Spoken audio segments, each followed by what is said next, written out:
Hi boys and girls, here I'm going to show you the box or area method for multiplying 837 by 29. I set up my box like this.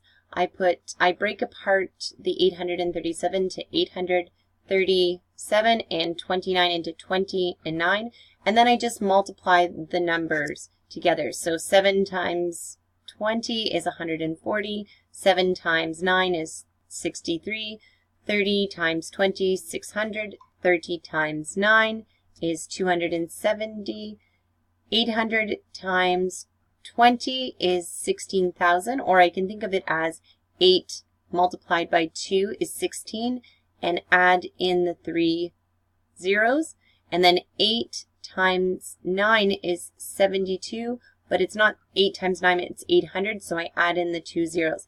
Then when I add up all these numbers, I will get, whoops, do that.